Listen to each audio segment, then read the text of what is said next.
No passado, prisões ilegais, torturas e assassinatos. Hoje, um Estado negligente com as famílias dos desaparecidos. Há 20 anos foram encontradas em São Paulo ossadas de pessoas mortas pelo regime militar. É muito tempo, mas para o governo não o suficiente para garantir a identificação das vítimas.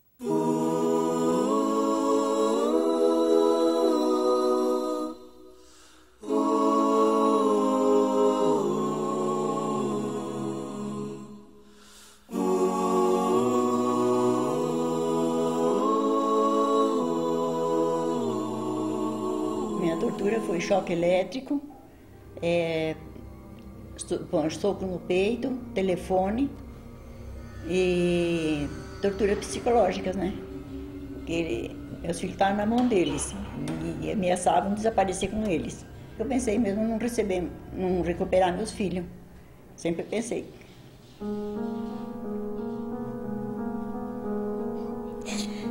Ai, desculpa. Torturas e ameaças que Dona Hilda jamais vai esquecer. Ela foi presa por causa do marido, que era militante político na época da ditadura. Virgílio Gomes da Silva foi assassinado aos 36 anos durante a Operação Bandeirantes. A morte só foi confirmada em 2004, mais de 30 anos depois. E até hoje, o corpo dele está desaparecido. Dizem que ele está enterrado na Vila Formosa. Mas a gente está atrás disso daí para ver se ele está lá mesmo. Mas a gente nem vai saber, porque já há tantos anos. O desespero de Dona Hilda é também o de muitas famílias que sofrem sem notícias de parentes que desapareceram durante o regime militar. É o caso de Laura, que perdeu os 3 irmãos na guerrilha do Araguaia. A minha família foi dizimada, porque 60% foi morta pela ditadura militar.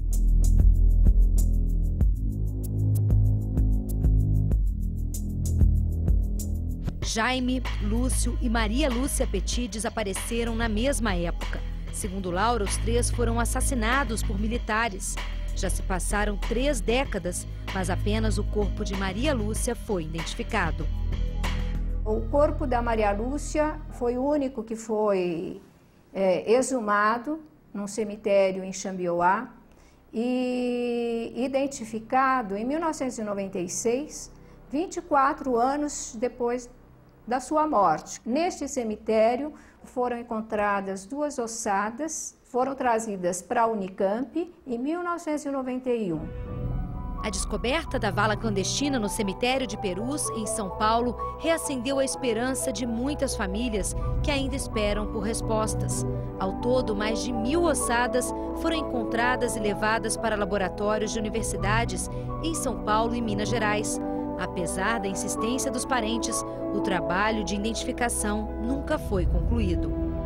Sempre que precisava avançar em exames de DNA ou então em exames dos próprios ossos para melhorar a qualidade da informação e tentar fazer uma identificação resolutiva, efetiva, isso não era feito pela equipe do Instituto Médico Legal e da Polícia Científica de São Paulo.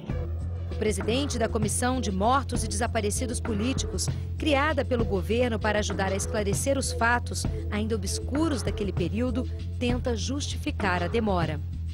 Os aspectos são complexos, porque eles não envolvem pura e simplesmente um exame de DNA, eles envolvem a localização, o exame da ossada para saber se é de homem, de mulher, de negro, de branco, etc. Então, é uma questão técnica bem complexa.